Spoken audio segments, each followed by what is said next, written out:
Apa kemudian ketika dimarahi orang tua kita harus dendam? Sering di ayahku pokoknya wis gak ono apike lah gitu ya. Mungkin gitu ya penilaian anaknya ya. Penilaian anaknya ya seperti itu. Ya itu bisa dikategorikan sebagai ujian bagi anak. Tapi bagaimanapun kondisi orang tua kita tetap mendoakan.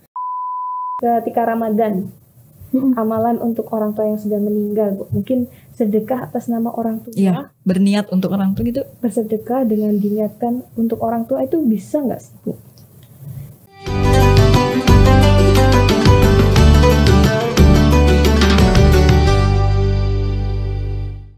Assalamualaikum warahmatullahi wabarakatuh. Alhamdulillah, kembali lagi dengan saya Pipit Maulidia dan rekan saya Nurika Anissa. Kita kembali di podcast harian Surya Tribun Jatim Network. Spesial hari ini kami akan membahas tentang ketaatan kepada ibu atau orang tua yang sudah meninggal dunia. Telah hadir bersama kami Haja Faridah dari Majelis Tablik Pimpinan Wilayah Asia Jawa Timur. Bu, monggo, ini kan lagi eranya anak muda nih sekarang, zaman semakin modern, terus tapi perilaku kepada orang tua tetap harus taat. Kan biasanya ada di masyarakat kita kan sama bapak sama ibu seperti teman, tapi ternyata di dalam Islam diatur perilaku kita yang baik pada orang tua. Nah, kalau orang tuanya masih hidup, tapi kalau sudah meninggal dunia, gimana Bu ketaatan anak ini ketika orang tua atau ibu yang sudah meninggal dunia? Ya, baik. Jadi begini Mbak, kita itu dalam suasana apapun, ketika posisi kita sebagai seorang anak itu kan juga nggak lahir tiba-tiba ya. Mungkin barangkali kalau bisa milih jadi anaknya siapa, ya milih lahir dan sebagainya. Tapi kita itu kan sudah qadarullah, itu sudah hukum alam. Jadi ya alamiah kita menerima. Ketika kita ditinggal oleh orang tua, ya dalam artian tadi yang dimaksud orang tua sudah tidak ada, mungkin dua-duanya atau mungkin salah satunya gitu ya. Artinya sikap kita bagaimana ketika orang tua itu sudah meninggalkan kita, itu kan ya Mbak Pipit ya. Jadi di dalam Islam itu kita itu harus berbakti pada orang tua sebagaimana yang Mbak Pipit sampaikan tadi. Itu ada beberapa ayat di dalam surat Luqman ada. Jadi Allah itu berfirman, a'udzubillahi minasyaitonirrajim. Wa wassaynal insana biwalidayhi hamalathu ummuhu wahnan ala wahnin wa fisaluhu fi amaini anishkur li wa liwalidayka ilayyal masir. Allah itu mewasiatkan, memberikan nasihat kepada manusia, wa wasainal insana biwalidayhi, tentang kedua orang tuanya. Hamalat ummuhu, jadi ibunya sudah mengandungnya.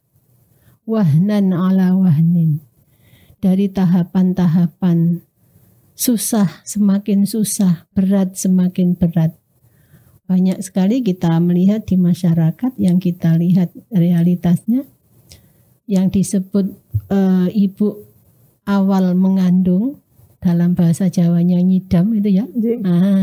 Nyidam itu kan tidak semua orang itu kondisinya baik-baik saja. Ada yang sampai bed rest 4 bulan. Ada yang tidak merasa apa-apa. Saya pernah ada itu masih keluarga hamil itu 4 bulan nggak tahu kalau hamil. Saya justru yang negur, Dek sampean niku anu meneta, enggak mbak aku loh saya minum KB, minum pil. Ternyata enggak ketahuan, enggak terasa. Katanya orang Jawa ngebo itu. Ada yang seperti itu, ada yang seperti itu. Jadi ketika hamil sampai enggak terasa dan tidak tahu itu.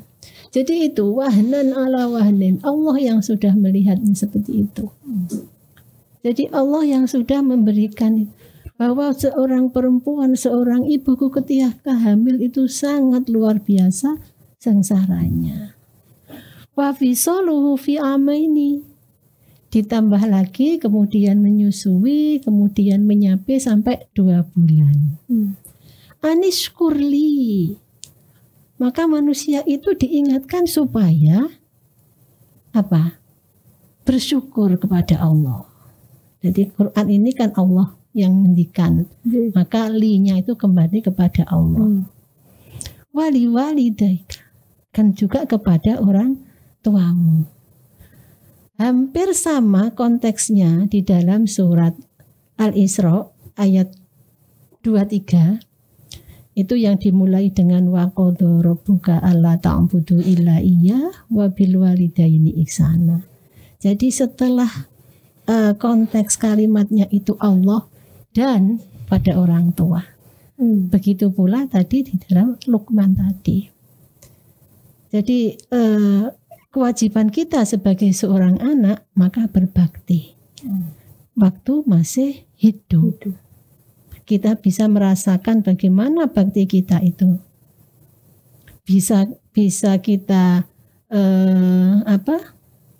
sebagai jembatan kita mencari menuju ridho Allah, menuju pintu surga.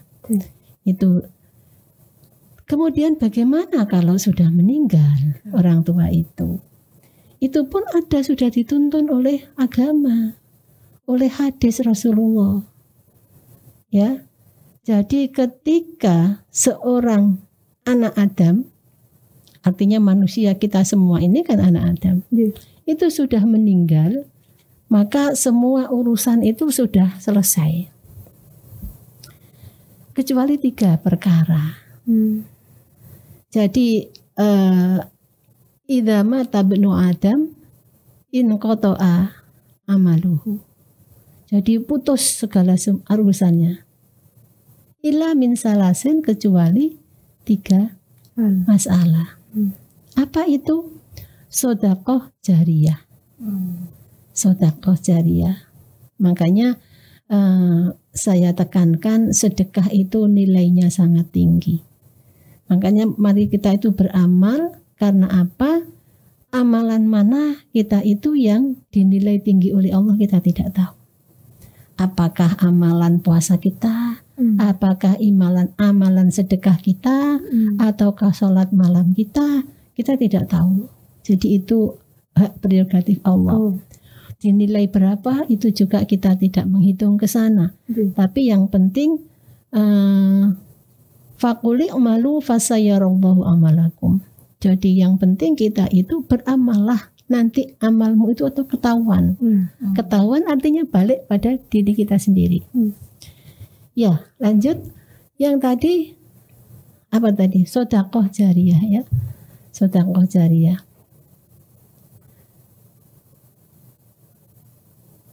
Kemudian yang kedua ilmun yuntafa'u bihi. Ilmu yang bermanfaat. Waladun solihun ya. Waladun solihun. Nah, waladun solih ini yang barangkali nanti kita itu termasuk yang Mbak Pipi tanyakan itu. Jadi anak soleh itu karena hubungannya dengan yang sudah meninggal, orang tua yang sudah meninggal. Nah, jadi bagaimana ya kita doakan? Kita tetap berdoa. Ada kadang-kadang itu bagaimana kalau tidak punya putra, nggak punya anak. Nah, kan kadang kan terlongso gitu, duwe anak terus apa doa-doaku. Padahal hadis Rasulullah seperti itu. Anak secara biologis itu kan. Tapi barangkali kita bisa kita bisa mengambil sikap, kita bisa mengambil satu keputusan. Anak-anak bagaimana? ada anak asuh, ada anak keponakan. Itu sikap kita bagaimana kepada mereka-mereka. Fa insya Allah feedbacknya balik kepada kita sendiri. Dan itu juga nanti bisa dinamakan anak gitu. Kalau anak yang secara biologis memang Allah tidak mengaruniai, tidak dikaruniai oleh Allah anak secara biologis, maka ya itu kita harus bersepakatan, suami istri sepakat, walaupun tidak diambil secara dibawa ke rumah barangkali. Pengasuhan itu kan mungkin lewat harta benda ya, untuk membantu si A, si B, si C itu sebagai anak asuh. Anak asuh itu kan sekarang macam-macam. Anak tetap dalam pengasuhan orang tua, tapi subsidi dari orang lain. Itu anak asuh yang tinggal di luar rumah. Biasanya ada panti-panti yang seperti itu. Jadi tetap berada di keluarganya anak itu, tapi dalam untuk urusan macam-macamnya itu dari orang lain. Ada yang seperti itu. Itu juga masih disebut iya. Jadi doa yang dibutuhkan, nggak butuh macam-macam. Ya, waladun solihun, karena semua amalan sudah lepas dari itu. Ya, nggak ada lagi. Bu, mungkin adakah doa-doa yang khusus atau mungkin ada doa-doa tersendiri untuk ibu yang sudah meninggal, dan mungkin kalau misal nih kita masih orang tua kita berperilaku yang tidak kita sukai gitu, atau mungkin kita masih ada rasa sakit hati gitu misal, atau mungkin ada rasa bukan dendam, istilahnya kayak sakit hati kepada orang tua dan sudah meninggal. Bagaimana sih sikap anak yang seharusnya gitu, Bu? Iya. Ya ini lanjutan ayatnya surat Luqman tadi itu bisa masuk ke sana, Mbak Ika. Jadi ketika orang tua itu mungkin bersikap yang anak kok nggak seneng gitu ya, apa orang tua itu pemarah, apa orang tua itu nggak merasa ada nyaman ya di dalam hati itu, pokoknya dekat orang tua itu nggak enak gitulah. Mungkin karena mohon maaf ya dalam kutip barangkali kok bahasanya orang tuanya sangar gitu ya. Jadi seperti itu ya tetap kita itu harus tetap berbakti walaupun seperti itu. Yang kita tidak boleh itu ya dalam hal mendoakan itu tetap berbakti kita. Jadi lanjutan ayat yang saya baca tadi Luqman tadi sampai mana tadi ya, wa in jahadaka ala an tusyrika bima laisa laka bihi ilmun fala tuti'huma. Itu jadi kalau orang tua itu katakan senang bermaksiat, senang apa, kan mungkin kita kalau ditakdirkan oleh Allah sebagai anak, kemudian anak itu soleh, walaupun orang tuanya nggak soleh, ada nggak seperti itu? Kira-kira banyak ya. Memang realitanya di masyarakat seperti itu. Kadang anaknya tuh khusyuk ngaji, jamaah, orang tuanya nongkrong, di kopi-kopi, ngopi kan gitu. Ada juga ya bapaknya. Itu kadang-kadang ya mungkin seperti itu. Apa kemudian ketika dimarahi orang tua kita harus dendam? Sering ayahku pokoknya wis gak ono apike lah gitu ya. Mungkin gitu ya penilaian anaknya ya. Seperti itu. Ya itu bisa dikategorikan sebagai ujian bagi anak. Tapi bagaimanapun kondisi orang tua kita tetap mendoakan. Tetap mendoakan iya. Apalagi di saat-saat seperti itu kita ya doanya itu ya supaya Allah itu memberikan hidayah, memberikan satu ke jalan yang benar dan sebagainya. Itu tetap kita mendoakan sebagai anak, tetap kita berbuat baik ketika ditakdirkan mempunyai orang tua seperti itu. Jadi jangan dihindari, tetap iya, bagaimanapun itu adalah orang tua kita.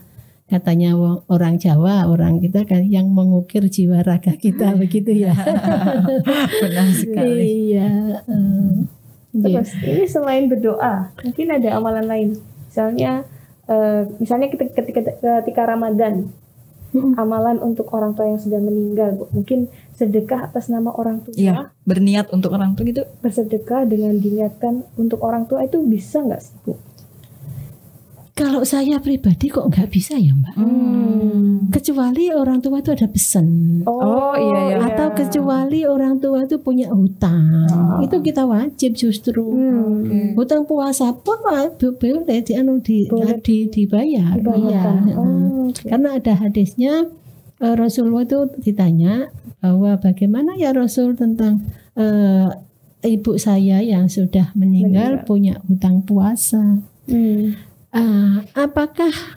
Apakah kalau punya hutang kepada seseorang kamu tidak membayarnya, apalagi hutang kepada Allah.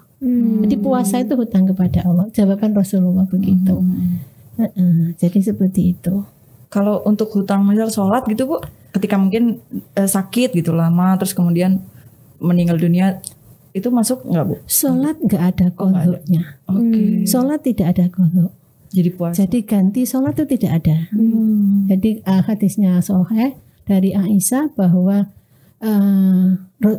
perempuan itu diperintahkan oleh Rasulullah untuk mengqadha puasa, tapi tidak untuk mengqadha sholat. Makanya kalau kita lagi berhalangan kan tidak diqadha sholat itu, ya sudah memang itu ya rukhsah dari Allah bahwa ketika menstruasi perempuan itu ya tidak. Tapi untuk puasanya diqadha kan gitu. Jadi untuk mengqadha puasa orang tua yang sudah meninggal itu diniatkan untuk ini ya. Iya, membayar hutangnya. Membayar hutang orang tua di ayah atau ibu puasanya niatnya. Apalagi kalau punya hutang ini ya duit ya. Iya.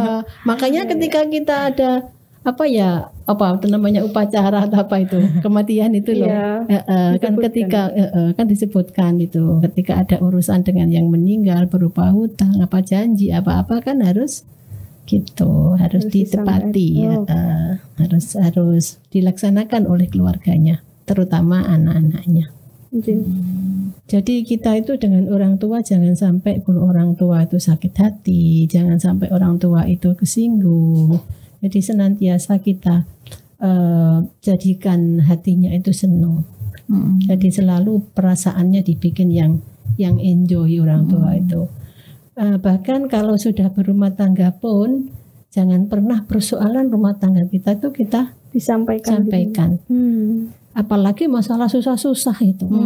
Kadang-kadang kalau susah cerita sambil nangis-nangis, tapi ketika seneng ngelenggem, nggak ada kabar beritanya. Itu berlaku. Itu jangan itu. Berlaku juga untuk ibu mertua ya Bu ya. Oh iya, orang tua dan ibu mertua itu sama. Jadi ketika memperlakukan mertua itu bayangkan itu orang tua sendiri. Mertua itu juga malah lebih sadis loh ya. Wong iku ngedekno anake terus anaknya sudah di rumah malah kemudian jadi itu kadang-kadang dilema istri dan mertua itu ya. kasihan suaminya nanti. Ya, jadi kita ya kebetulan aja itu disebut mertua ya, morotua barangkali ketemunya pas tua itu ya, morotua ya Allah. Tapi monggo itu diperlakukan secara sama adil dengan ayah ibu kita sendiri, orang tua sendiri.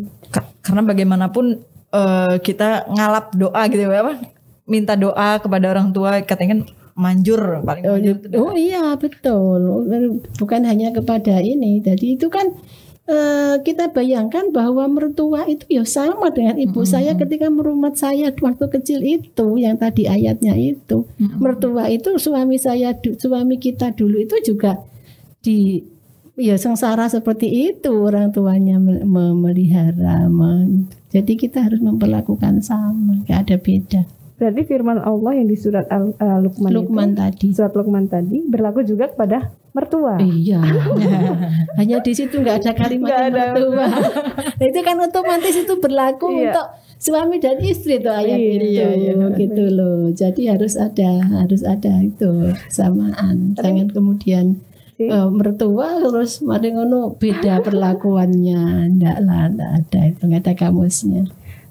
Dilihat dari apa yang dijelaskan Bu Farida tadi, jadi ada tekanan di surat Luqman tadi bahwa meskipun orang tua itu menyakiti hatimu, tapi tetap harus berbakti dan mendoakan. Iya. Ya. Bahasanya di situ ketika kita itu sudah disuruh untuk bermaksiat itu kan ya sudah serangkaiannya toh. Iya.